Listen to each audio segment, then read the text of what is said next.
It's 7:30. Good morning. I'm Ian Crouch with Hunter News. A 33-year-old Katara man has been refused bail after being charged over a dispute with two men last Saturday. Aaron Michael is accused of using a knife to threaten the pair before pursuing them in his car and making threats to the driver.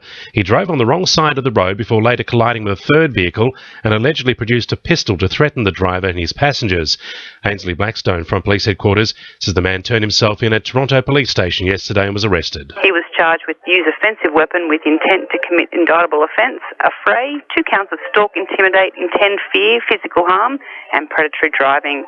He was refused bail and he appeared at Toronto Local Court yesterday and he'll remain in custody to appear at Newcastle Local Court on the 24th of September. There's fresh talk about setting up a container terminal in Newcastle. One of the top executives from the private operator which runs the port told a business club lunch yesterday cars and containers were options being looked at for the former BHP steelwork site. Meanwhile, despite the downturn in the mining industry, Port Waratah Coal Services loaded an Australian record of 495,000 tonnes of coal on Monday. Hunter fishers are being urged to help improve the health of fish habitats after recent coastal damage caused by the April superstorm.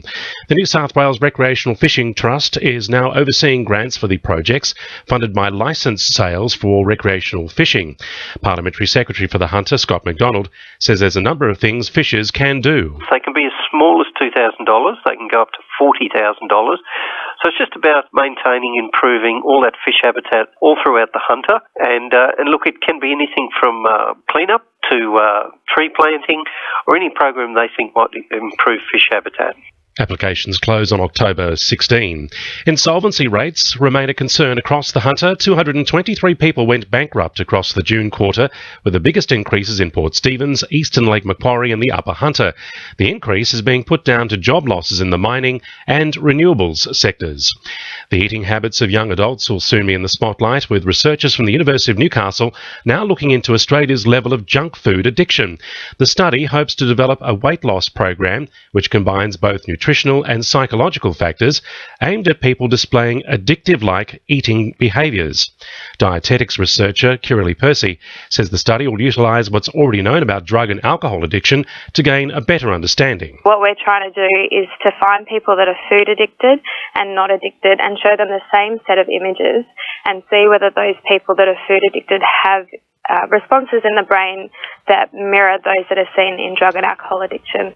Jennifer Hawkins is set to make a flying visit home to Newcastle tonight as her mother prepares to undergo surgery after being diagnosed with kidney cancer. The former Miss Universe is expected to be by her mother Gail's side before she has a major operation tomorrow. She'll then head back to Sydney to hit the catwalk for the Maya Spring-Summer Parade. Sport for our sponsor, Warners Bay Sports Club, Fishing Expo, September 13. The Newcastle Knights have settled on an 18-man side for Saturday's showdown with the Tigers as the fight begins to end captain Kurt Gidley's NRL career on a high. Jake Mamo returns from the New South Wales Cup while Cade Snowden's finally back from concussion, Beau Scott and Tyler Randall to undergo assessment on foot and eye injuries later in the week.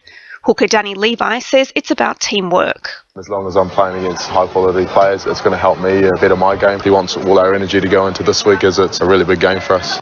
The Jets have been narrowly knocked out of final 16 contention in the FFA Cup after going down to Perth Glory 4-3 in a dramatic penalty shootout. A stellar effort from David Carney and Labino Haliti kept scores levelled at 2-2 for an incredible 120 minutes before a near-perfect penalty performance saw Perth steal the day. And Melbourne Cup winning Aberglasslyn owner Luke Murrell is set to branch into America this weekend with Italian Derby winner Goldstream in his bid for Cox Plate qualification in the Secretariat States.